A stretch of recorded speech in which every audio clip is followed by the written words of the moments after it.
Well, I think it's a big learning process, and as I say, it's different for everyone. One thing that really resonates with me, and I hadn't heard this at the beginning, and wish I had, and that is the fact that a blank sheet isn't going to do you any good. So you can't edit a blank paper. You have to start somewhere.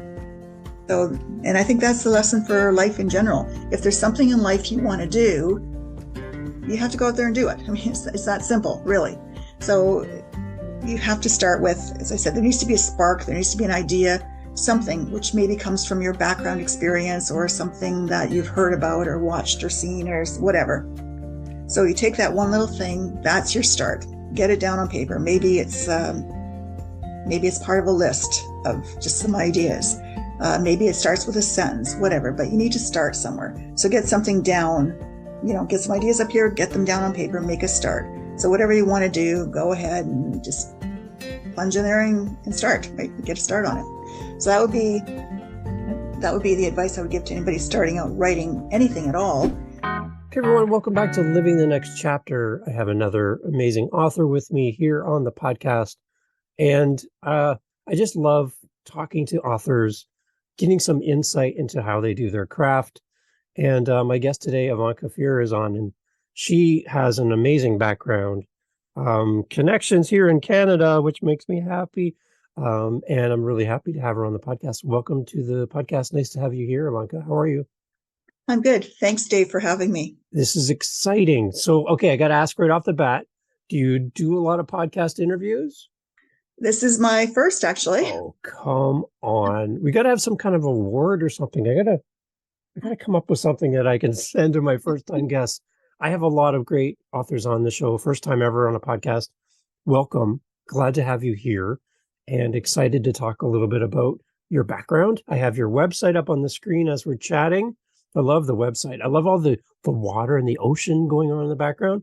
It's a great website. Can you tell us a little bit about your website just off the top as we start the conversation? Sure. Well, I'm not very technologically savvy.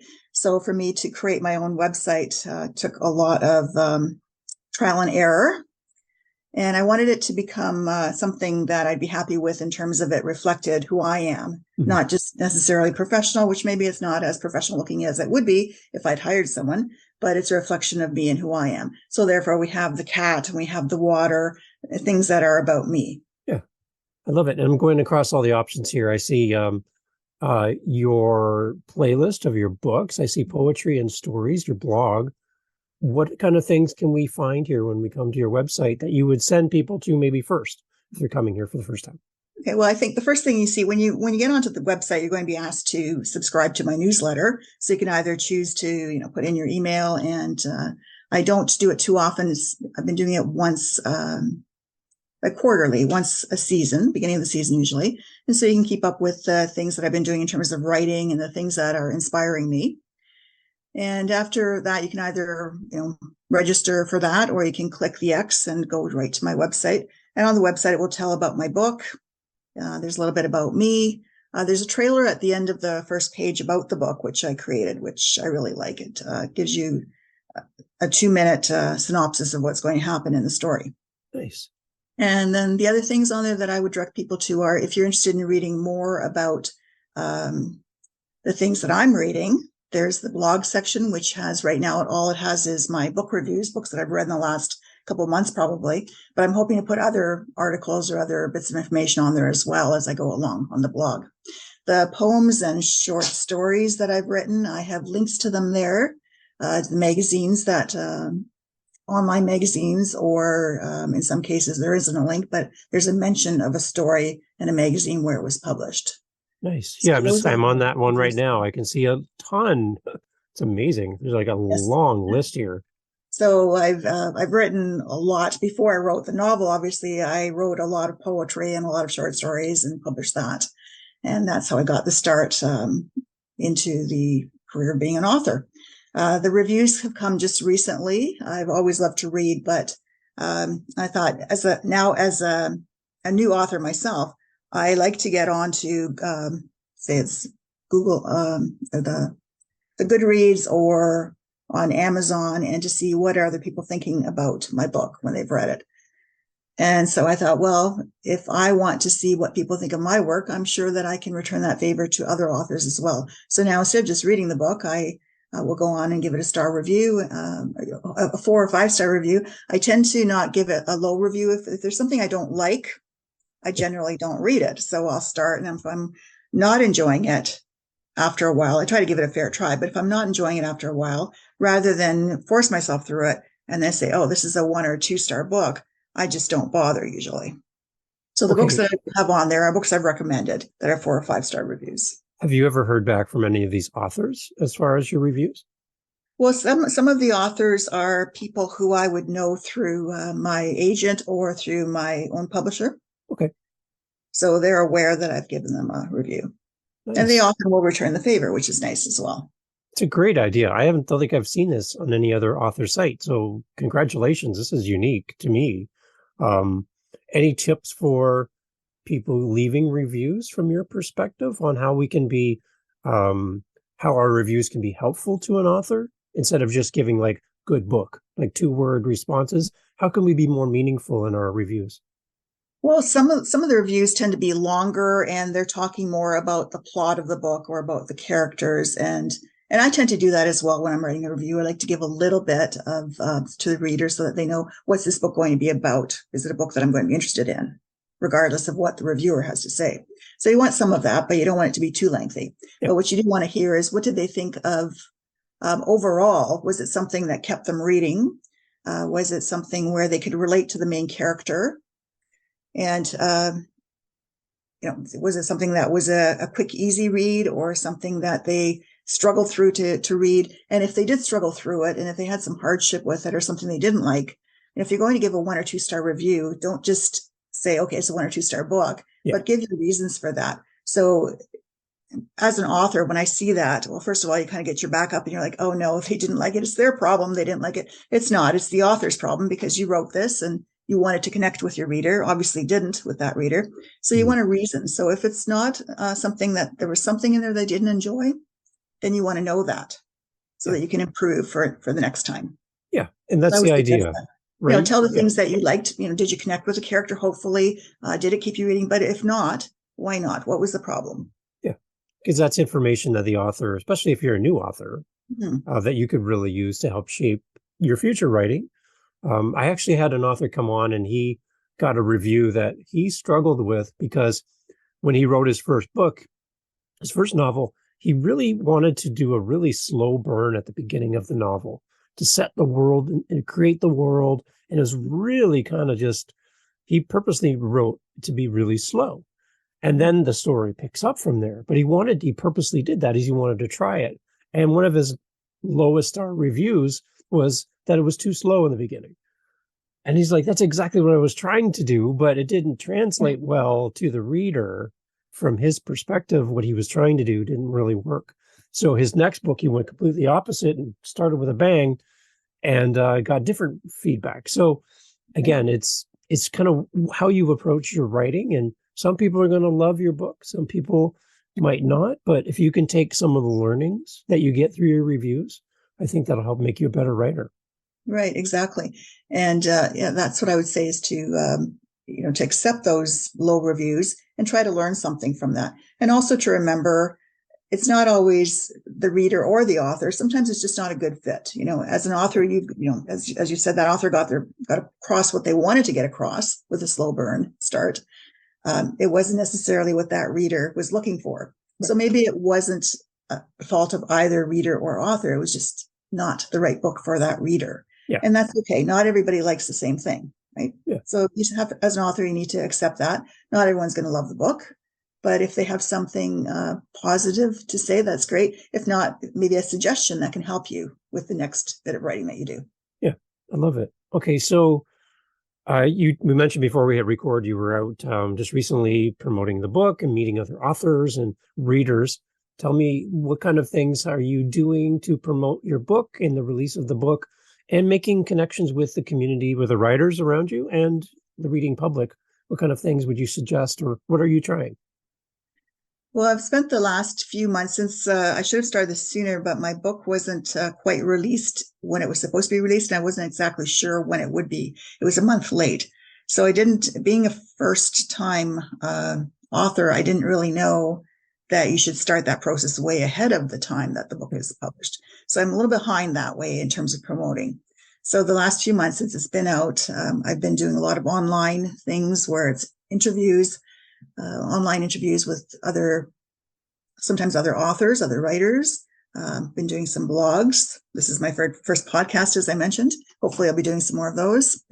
Lots of online social engagement through social media posts, the website, newsletters.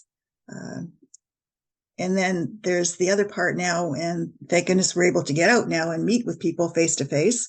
There's the other part where I've done a couple of markets and been so happy to actually meet people who wanted to read my book. And that's just so exciting to get out there and meet these people who are often writers themselves or aspiring writers as well.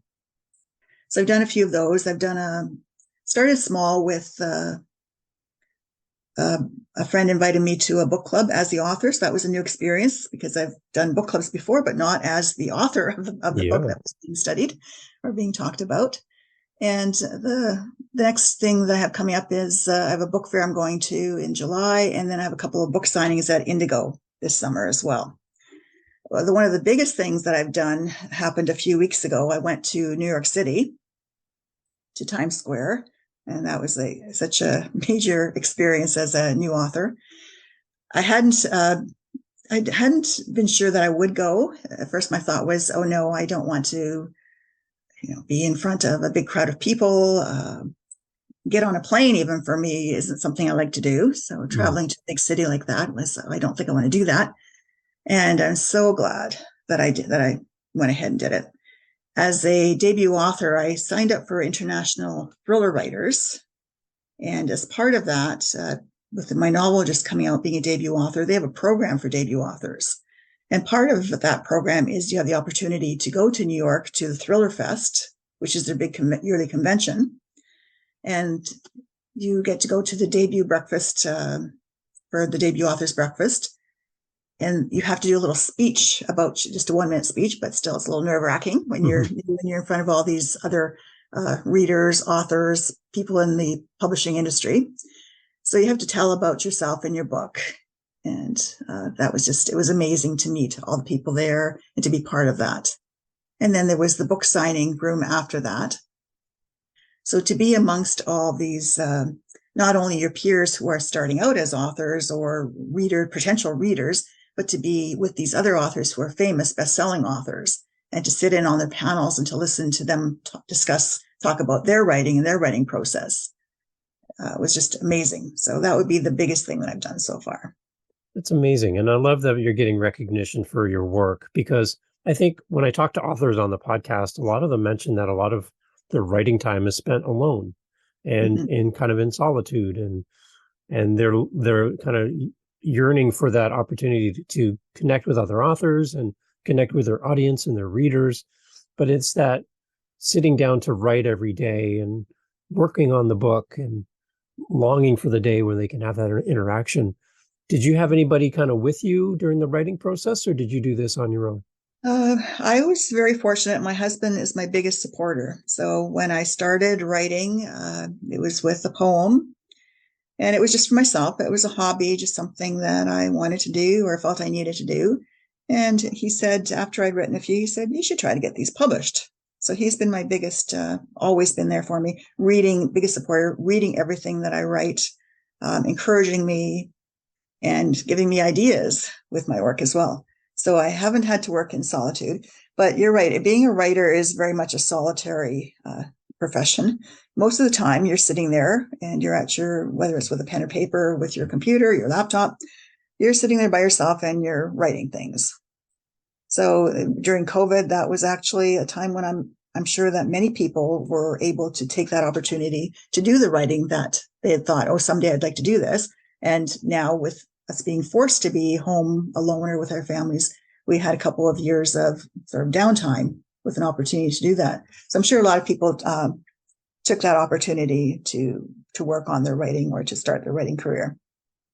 For me, it had started before COVID, my career, but during that time, it was an opportunity really to, okay, I'm sitting down, I'm writing, but there's really nowhere else I need to be right now. Yeah. So, or nowhere else I can be. So this is a good time to work on the writing. But saying that, after 2 years of solitude and writing by yourself, it's great to be able to get out and to talk to other people, Yeah. to meet with other writers. So definitely getting away from the social media and the sitting down and doing that day-to-day writing, and actually speaking to readers and writers in person, I'm finding to be these last few months a very enjoyable experience. I'm also quite fascinated to find out your process for writing. Do you write every day? Do you have a certain minimum number of words you like to write? Can you kind of give us some behind the scenes to your writing process? I'm one of those people they call a pantser. So there are plotters who have to have everything planned out. And then there are people like me who just have to be inspired and sit down and just go for it and see what happens. So that's me. So I don't have a time set aside. I don't have an outline. Um, I'm not one of those people that I could sit down and do some on-demand writing. Like, this is your hour. You need to produce this and do a good job of it in this amount of time. Right. I need to have an idea, some inspiration, the desire to sit down and write. So for me, it's not any particular time. It's whenever that inspiration strikes. Okay. So it could be middle of the night. Yeah. It's not 9 to 5. No. It can be any time. Unfortunately, often it is at an inopportune time, like, midnight, 1 o'clock, when I should be sleeping. I'm like, oh, I got this great idea. I got to get that written down. So it's not always convenient. So my writing process is basically, I will start with, I need a spark. I need an idea, something that inspires me. And that can come from anywhere in life. It can be an experience or, something that I've heard or read, something could be from TV or a book, not necessarily an experience I've had, or it could be something that makes me think, oh, okay, this could lead to a story. Mm-hmm. And once I have that idea, then there needs to be a problem around that idea to make it a story that's interesting. Yep. And I need to have a character. So the main character I build in my mind, first I build this character up. And once I have that all in my mind, here's the spark, the idea. This is the problem. I have a main character and a couple of other characters I'm going to put into this character's life. And let's see how they deal with the problem that I've given them. So then once I have that in my mind, I'll sit down and I'll just start to write and see where that takes me. And then, of course, as I'm going along, things start to roll. One thing leads to another. Yeah. And then inevitably there'll be a spot where I'm stuck. Okay, I have no idea what's going to happen next. So at that point, it's either, you need to stop the writing and just give it some thought. Okay, what are the potential places that this could go to? What could the character do next? What could the character say? And often those ideas come at times where I'm out for a walk or just doing some household chores. I'll get an idea, and then what I do is I'll just jot it down. I'll just do it usually I do it on my computer, my laptop. But I'll just put a point form list of things. Here's an idea. This might happen sometime in the story. Might not fit in there. Here's another idea. So I just have a list. It's not an outline, but it's a list of potential ideas. Where could the story go? What could happen to the character next? What could they do? So I can refer to that. So when I'm stuck, if I can go back to my list and there's something there, I'm like, oh, okay, now this is going to happen. Or also I'll be stuck and then I'll ask my husband, I have no idea what's the character going to do. And he'll say something sometimes very, very silly. And I'll be like, no, there's no way that is going to happen in this book. It definitely happened with this first book, The Deadline. And then I start thinking about it and I'm like, oh, well, I can make that work. I can change that around. And I guess that's the thing. When you have an idea, that doesn't mean it's set in stone. You can change it up, make it what it needs to be to fit in with your story, right? Nice. So when your husband throws an idea out like that, does he get any kind of financial compensation for his ideas, or is that not part of the deal? Yeah, he's my PR person as well, and right now he's not getting any pay for any of that. He's just along for the ride. Good. Well, he asked me to ask that question, just so you know. No, I'm making that up.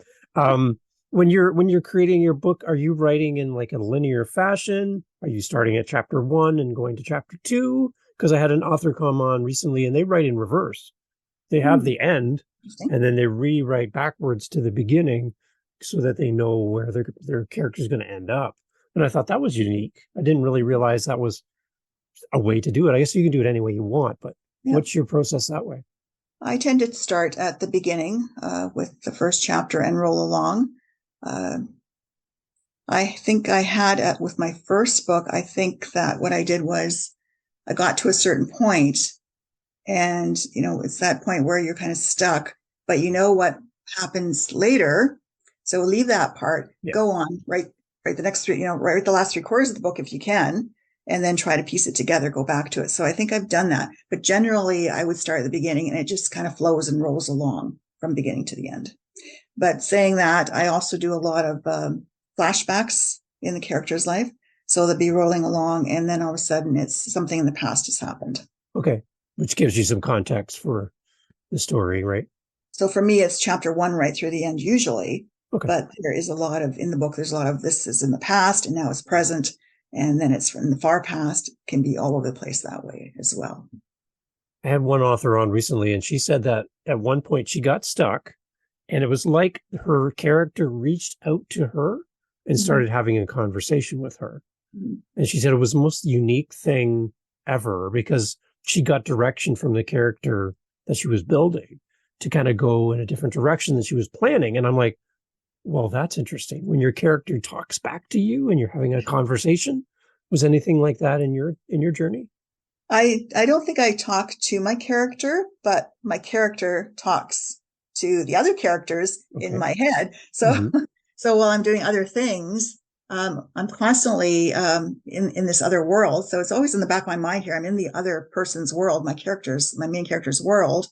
And they're not talking to me directly, but they are having a conversation, maybe an internal, monologue with themselves, thinking something over, or they're talking to some other characters in the book. So that way, when I do go back to the writing, and if I've been at a spot where I'm stuck, then I can pick up on that. And when she was thinking this, or she was just having a conversation with so-and-so about something, and that can fit in here somewhere. Maybe not right now, but maybe that's one of those things I jot down on my list of things to come to later, possibly. Okay. But yeah, I think it's always there. It's always there in my mind, what my character is thinking or what they're saying to someone else, but not necessarily directly to me. Amazing. I love it. I love the insight. This helps me so much. I've never written a book, so I'm super curious about everything. And that's what I love about this podcast is I get to talk to authors and find out what works for you. And then people listening as well, maybe they're just starting to write and they have no idea what to do next. So just hearing your process might be the impetus for them to start because now they have a plan just listening to you. So thank you for sharing that. That's amazing. I'm sure everyone has a different process. Yeah. What works for one doesn't work for another. You just have to figure out what is working for you. So, as I say, some people have to write everything down and then go to the writing once everything's in place. And they know exactly what's going to happen. But I don't do that. I just have things come to me and sort of go along with the flow, and my characters will tell me if it needs to go in this direction or that. And I actually did start with this book. I did try to do, this isn't the first book I wrote, it's the first that's published, but the order of this series isn't the way I wrote it. So the first book I wrote will actually be the 4th published. This one that's first published is the 4th book I wrote. So my publisher thought it would make more sense if we wrote these things chronologically in a series rather than just the way they popped into my head. So my character's story to me started when she was later on in life, when she was middle-aged. And then there was a sequel to that. But then I thought, her story really started way back here. Like, how did she get to this point? There's something got her to this point. So then I backtracked and wrote some prequels. So The Dead Lie is actually a prequel to the actual novel that I wrote first. So with this one being my 4th one, I thought, why not try a different process? And I'd done a lot of reading about how to write a book. And it seemed that there was sort of like what do you call that? No, an outline of how to write a book, I guess. You do this first, then you do this and so on. And there are different parts to a novel. Yeah. So I tried that and I had all my ideas in place. And then I tried to slot in ideas and, okay, this should be here and that should be there.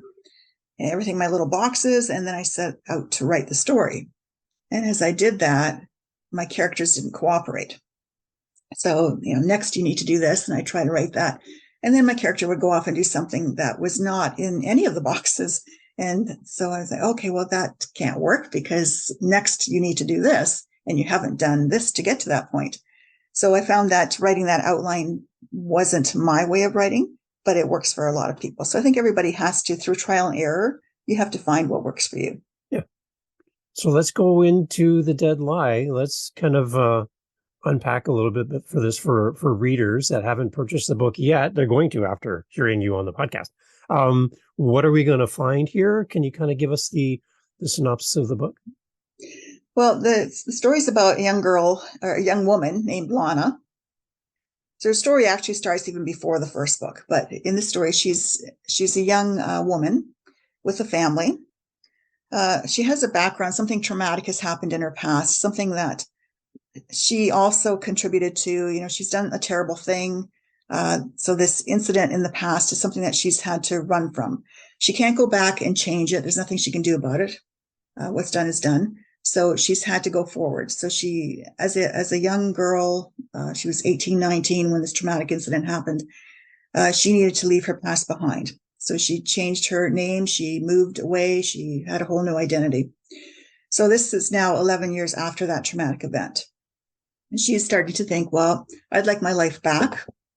And so she's thinking maybe 11 years is enough of a, time that I could go back and visit my parents and go back to my old neighborhood and not have to live this kind of life where I'm always on the run or always hiding at least. Mm-hmm. So this is where this picks up. She goes back home and these mishaps happen to her, which she thinks at first are a coincidence, or she wants to believe it's a coincidence.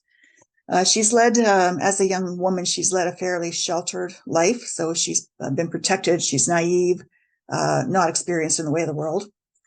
And when this traumatic event happens and she has to go on the run, it changes her life forever. She can never go back, but when she does go back, that's what she discovers is you can't go back. You can't go back to the past. And if you do, there are some repercussions from that. So when she goes back, it turns out that something terrible happens. Her parents die in a car accident. And her first thought is that it's her fault. Whatever she had done in the past has somehow come back to haunt her. And the result is that her parents have been taken from her.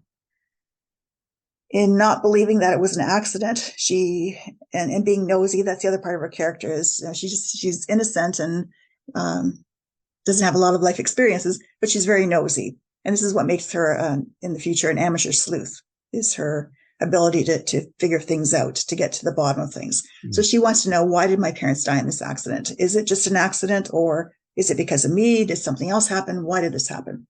So as she's trying to figure out if it's her fault or just an accident, she discovers something about her parents. So she's not the only one with a past. Her parents also have a secret that they've been keeping and a past that she needs to unravel. So in deciding to get to the bottom of her parents' history, she decides to travel back to their hometown, which is she lives in Hamilton. Yeah. Her parents live in Hamilton. That's where she's from. But she has moved up north with her young kids and her husband since that traumatic event. So now from Hamilton, right after the funeral, she decides that she's going to go and find out more about her parents and to see, do the secrets that they've kept and the lies that they've told her, this past history that she was unaware of, did that somehow contribute to their deaths? So she goes to Croatia, which is their hometown, meets up with her grandma and some other relatives she hadn't known that she had, knocks on doors, tries to find out more about her mom and dad and if that had any connection to what happened to them. During the process, there's a lot of sightseeing because, her grandma's like, well, let's go do this while you're here. And so there's a lot of, my husband called it a travel log.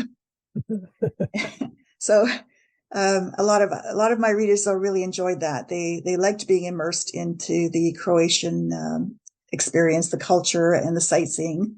So that's a big part of the book as well. She goes there and she's, even though she's mourning, she's on a sightseeing tour of sorts, I guess you'd call it.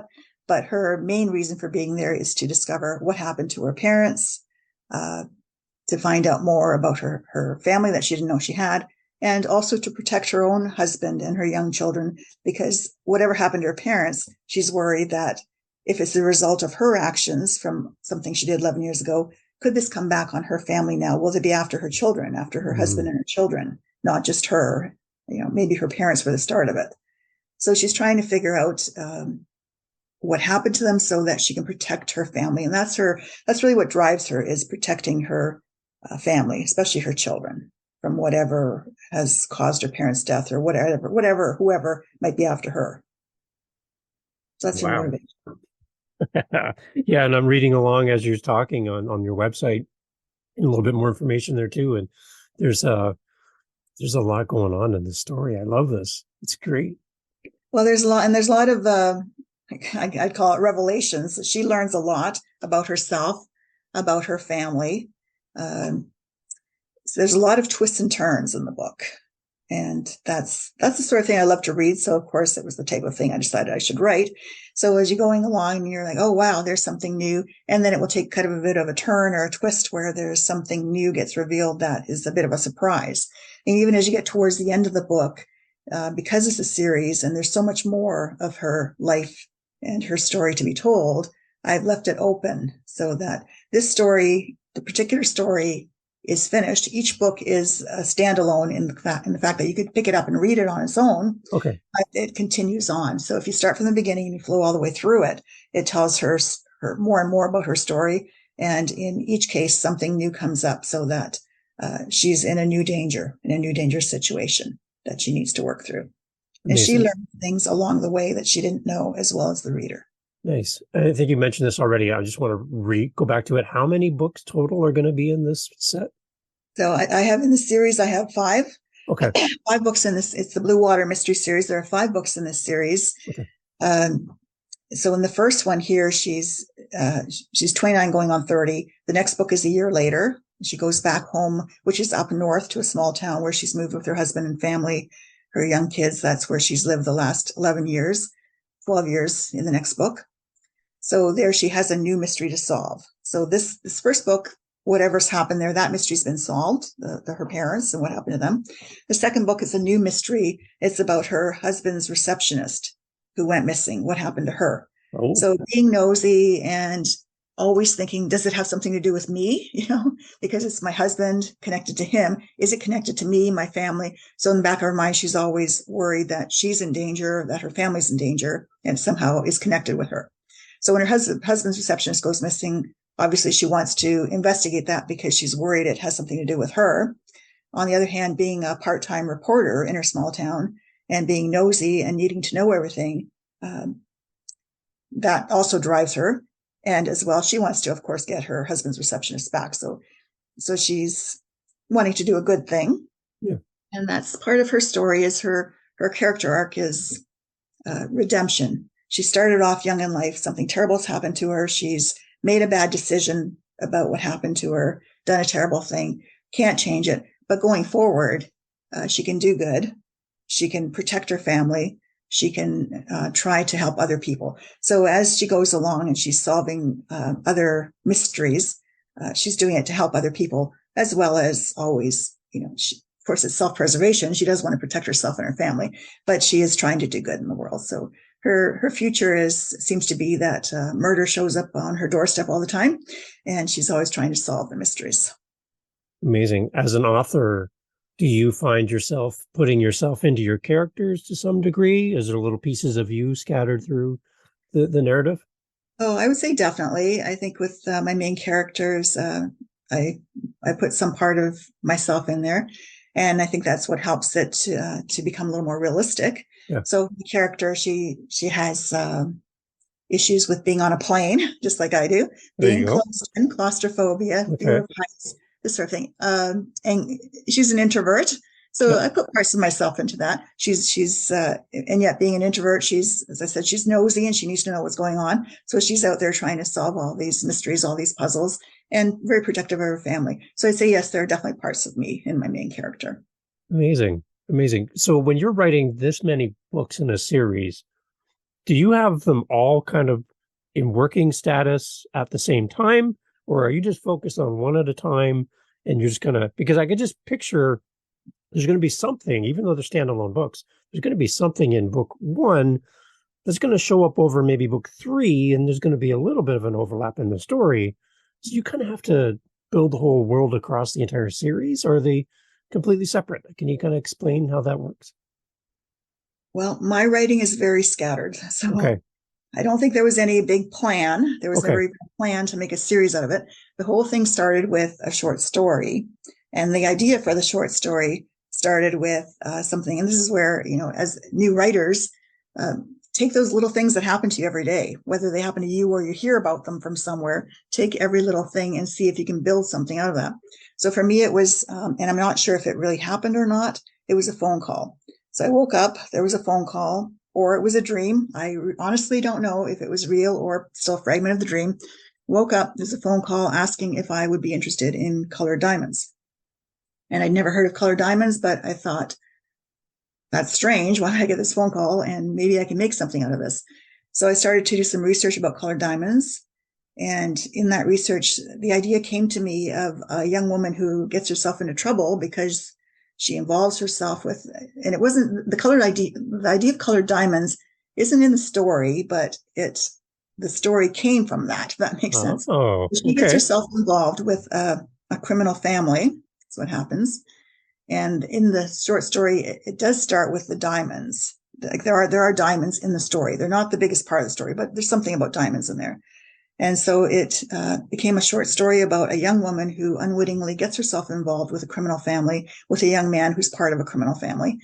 And that's where her problem starts. She ends up in trouble, and she deals with it in the wrong way, which affects her whole life after that. 1 minute, 1 second, a split second decision affects the rest of her life.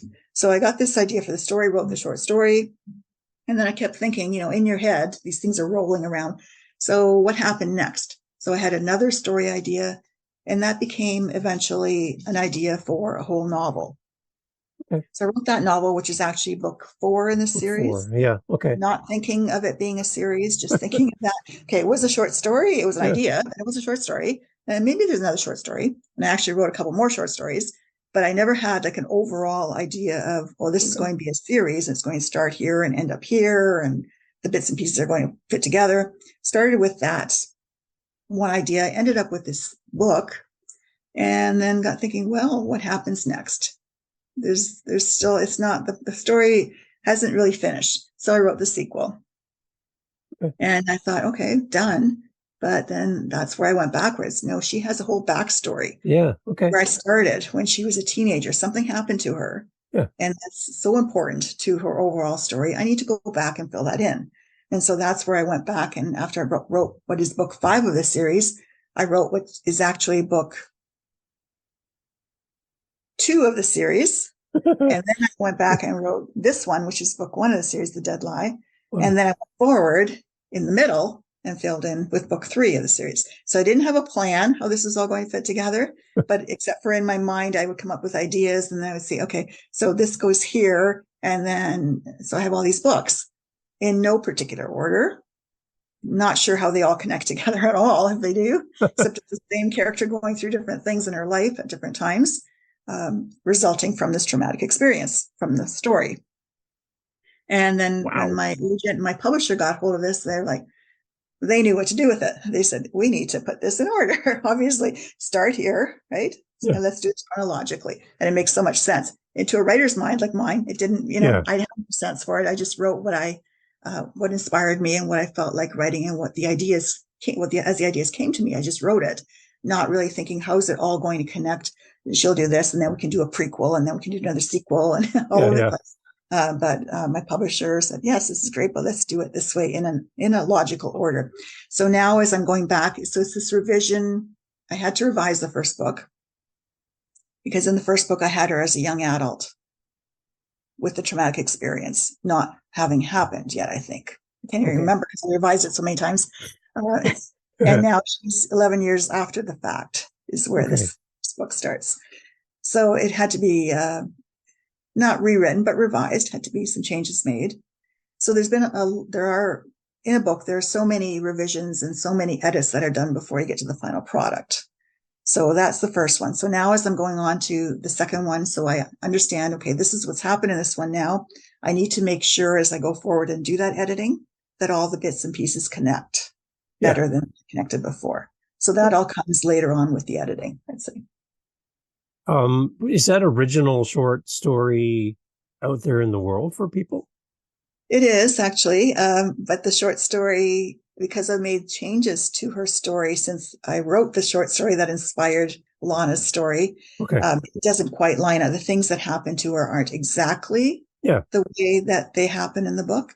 But yes, it's been published it was published several years ago in a online magazine. Okay. There you go. I love that. It'd be curious to read that as well, just to kind of get like the origin story of maybe how this all started. That's going to be maybe some people listening to this be like, I didn't know there was a short story that I could go find.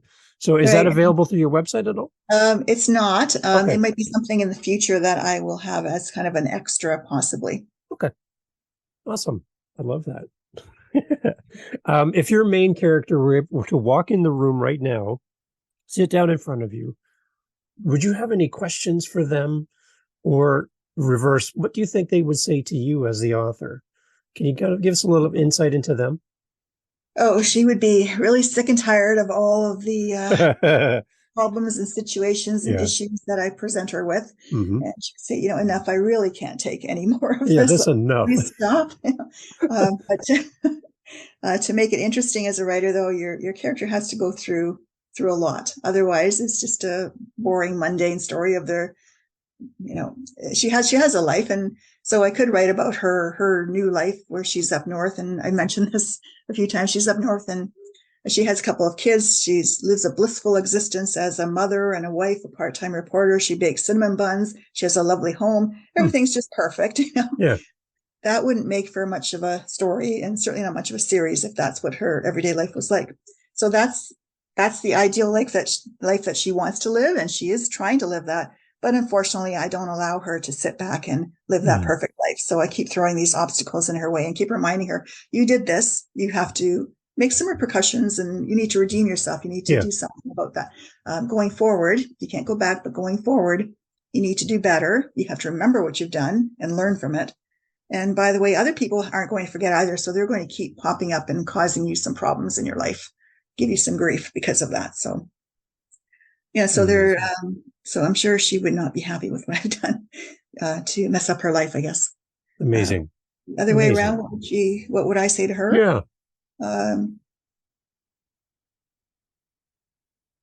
I think she's very strong and I think she can take it. I'm amazed with the things that she's gone through and how she's been able to, stand up and brush herself off and just keep going forward. And I really admire her motivations, protecting her children. That's her top priority. I admire her for her bravery and for marching ahead and trying to do better and putting that behind you, because as much as it hurts her and she doesn't want to even think about it, she has to grow from it, right? She has to grow from that experience and learn and do better. So I think she's very brave. And I think she has, I admire her motivation and admire her strength and courage and being able to go forward, do as much good as she can in the world and protect her family. So that's what I would say to her. Wow. I love it. Okay. I have one more question for you, but before I ask that, tell everybody where to go to connect with you. Tell them about the website and where you're most active on social media so people can connect with you. Well, I would say on the website, so the social media is on the, when you get past the newsletter page. And the newsletter is a great way because I put that out, as I say, quarterly and give you quite a bit of information about myself there if you're interested in finding out what inspires me. In terms of social media, the bar is up at the top of the first page there to connect with me on, I'd say, Instagram, Twitter, Facebook are great spots to see what I'm up to. I try to post, if not daily, sometimes more than once a day, but if not daily, every other day, I try to post something about what's going on with the writing or just in my life in general. Excellent. Yeah. That's great. The one question I have for you at the end is just anything that you can offer up to an author that's listening, that's looking at writing a series like you're doing. Again, everything has to work for you personally, but in general terms, if there's some kind of wisdom that you can share with somebody new that's just starting the process of writing a series, any tips that you would have liked to have heard yourself back on the beginning of this step that we can share with someone? Well, I think it's a big learning process, and as I say, it's different for everyone. One thing that really resonates with me, and I hadn't heard this at the beginning, and wish I had, and that is the fact that a blank sheet isn't going to do you any good. So you can't edit a blank paper. You have to start somewhere. Yep. So, and I think that's the lesson for life in general. If there's something in life you want to do, you have to go out there and do it. I mean, it's that simple, really. So you have to start with, as I said, there needs to be a spark, there needs to be an idea, something which maybe comes from your background experience or something that you've heard about or watched or seen or whatever. So you take that one little thing, that's your start. Get it down on paper. Maybe it's part of a list of just some ideas. Maybe it starts with a sentence, whatever, but you need to start somewhere. So get something down, get some ideas up here, get them down on paper, make a start. So whatever you want to do, go ahead and just plunge in there and start, right? Get a start on it. So that would be the advice I would give to anybody starting out writing anything at all. I don't know in terms of the series writing. Again, I think it's get those ideas down. So as you're thinking of things, I forget things, so I need to write them down. So make a list of things as they come to you. And even if it's not going to be perfect, or if it's not in order, as mine weren't in order, that's okay. You can go back and fix that later. That's where the editing comes in. So get the ideas down, whatever you think your character might be involved with or what might happen to them, whatever dialogue they might be having, just whatever pops in your head, write it down and later start popping it in. Where does it fit in?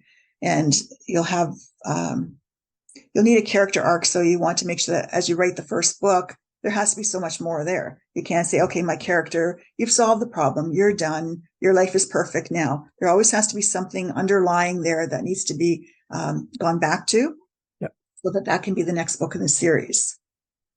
So some problem, some issue, some event, something that's happened to the characters, something about the characters, about their life, their background, something that they have an issue with.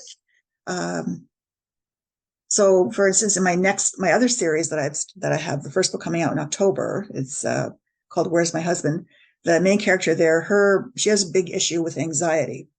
So everything that happens to her, she overreacts to everything, which it turns out that she has a reason to overreact, but that's part of her personality. So there's always some issue or some problem or some background, some event that has not been resolved within one book.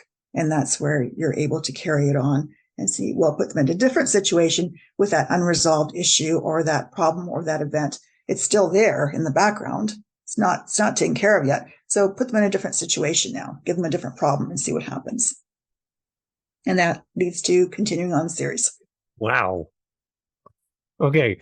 IvankaFear.com is the website. We'll have links in the show notes. Make sure you go there and subscribe to the newsletter and go follow Ivanka on all of her social media locations. Can I prop the door for you and keep the door open for you to come back in the future and talk about the other books as they come out and new series and new endeavors? Is that okay that you come back in the future? I would love to do that. That'd be great. Thanks so much. As a first-time guest on a podcast, you were amazing, just so you know. The quality of the content you've given, the advice, the insight, your passion for what you do just radiates from you as you talk. And I just have to tell you, you did such an amazing job on the podcast. Thank you for making time to be here with us and to give us so much great value. I think anyone that picks up your book is going to love it.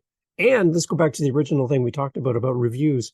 Please give Ivanka a review of her books as they come out and support our authors by giving your feedback. Because other people that come to these sites to purchase books, they read your feedback and they'd love to get your insight into Ivanka's work. And I just think it really helps everyone. So everyone listening, when you buy the book, because I know you're going to, make sure you leave a great review for Ivanka as well, because that really does help.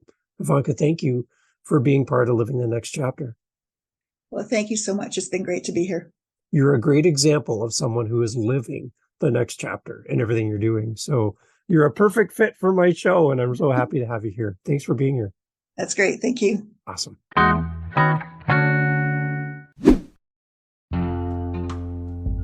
Jumping here at the very end, I want to thank you for coming. We have listeners around the world, and I got to tell you, as a podcaster, it is so great to hear back from the people who listen to the show. Now, you are still here. The podcast's over. Like, we're sweeping up and putting the chairs away. You're still here. So, hi. I would love to talk to you. No, I really, really would. I would love to hear your voice. I would love to hear from you through email. You can do all that at livingthenextchapter.com. I say it fast because I love it. Living the Next Chapter. It's the name of the podcast. .com. How's that for easy? Right? Right. So come on over there and let's have a conversation. You can set up time in my calendar. You can, air quote here, book. Book time in my calendar. Book next chapter. Let's have a conversation. Thanks for being here. See you on the next one. Cheers.